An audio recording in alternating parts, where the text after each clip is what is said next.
that Hamas is replenishing its ranks. We're going to have a problem again from Gaza and from the Gazans very soon. And if we don't put our focus back on it, we're going to have a recurrence eventually across a long enough timeline of something dreadful coming from that enclave. I think that we have fallen back into the willful turning of a blind eye to a festering, dangerous, clear, present, and immediate threat to the safety and security of the state of Israel coming from the Gaza Strip. Now, for many, many years, you will recall that Israeli policymakers and their friends overseas were repeatedly saying that we didn't really need to be focused on Gaza. We could manage the conflict inside Gaza. What we really needed to do was to focus our attention on Iran. Iran was the big threat. We needed to look at Iran. We needed to train all of our best efforts towards Iran. And Gaza is something that is secondary in our list of priorities. And of course, the October 7th massacre woke us all up from that dreamlike nonsense.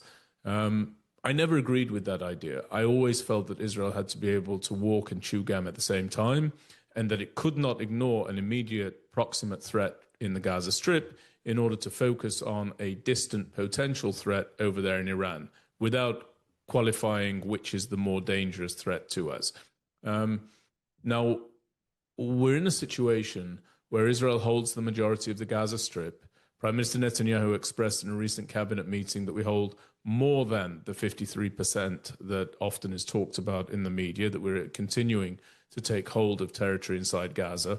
But there is still a population there.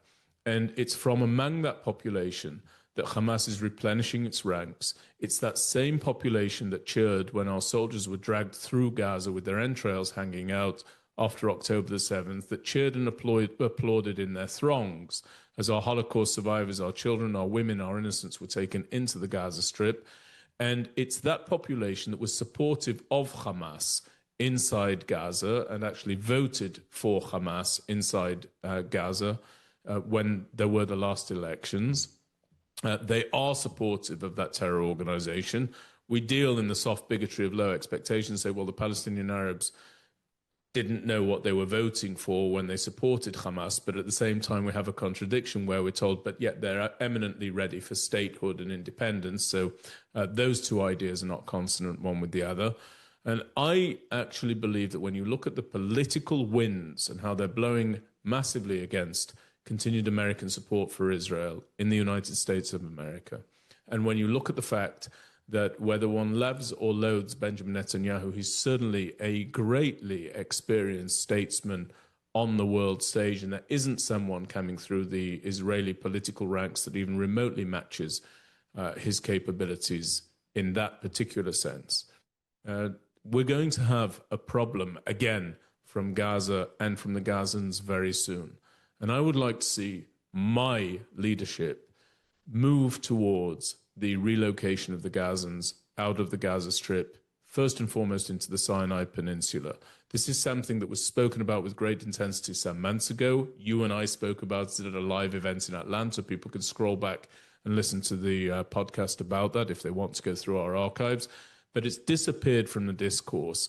And the reality of the matter is that if we don't resolve that issue and move that population away from our border, we are going to face international opprobrium on an even larger scale than we currently face, without the sophistication of response that we currently hold, and without a pro-Israel American president potentially occupying the White House. This is why it needs to be done.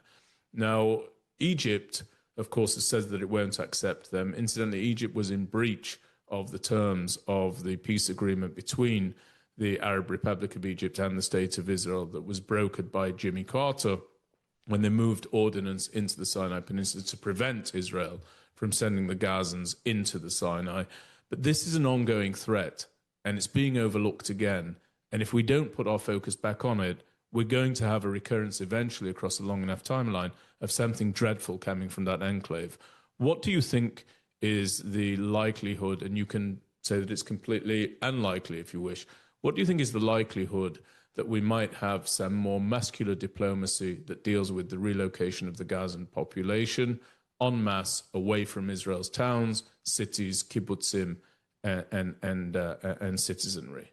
Well, thanks for giving me the chance to answer that, Benjamin. I think it is highly unlikely that that scenario would play just from an analysis of political feasibility. And I think you and I have differed and discussed that, where there is, of course, historical history, and whether it's Sir Andrew Roberts, Victor David Hanson, who talks about if it was any other country in any other, in the application of military history, after October 7th attack, what would have happened?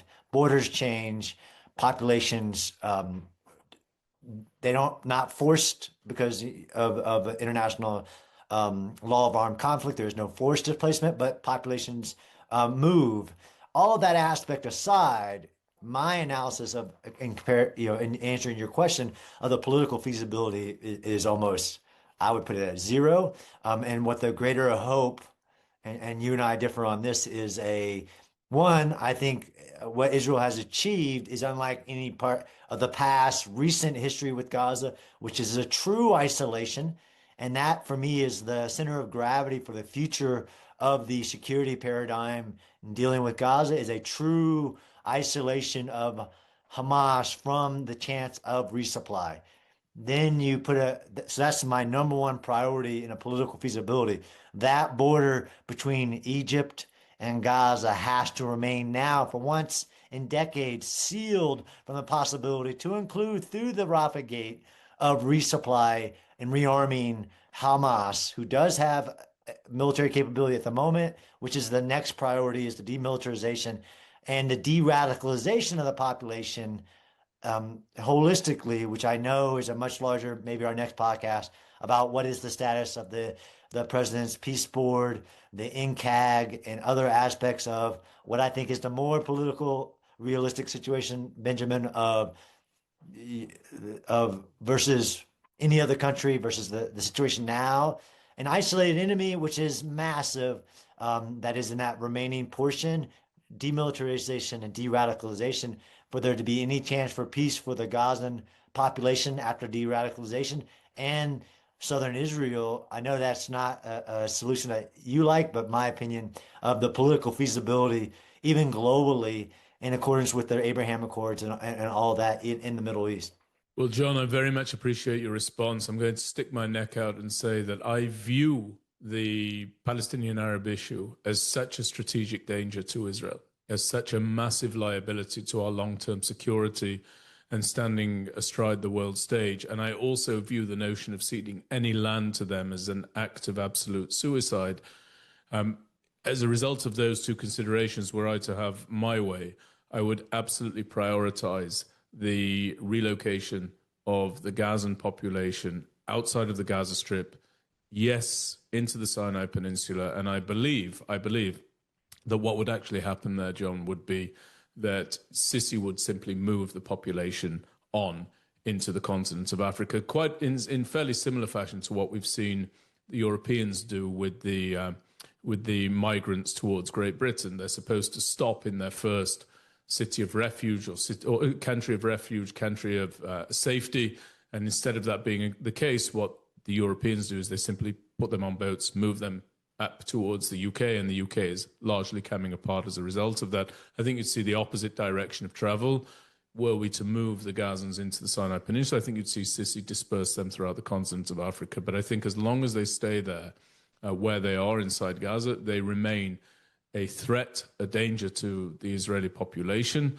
And I think that they remain a great tool for the continued and intensification of the effort to completely delegitimize and potentially internationally sanction the state of Israel until some sort of imposed outcome and resolution with regards to the Palestinian Arabs comes about.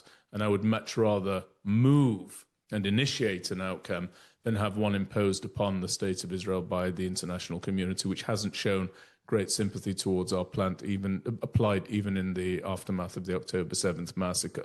I think it's that strategically important, and I think that it is that much of a threat that our government, my government, must look at it again, train its attention upon it, and somehow wrestle and deal with that issue.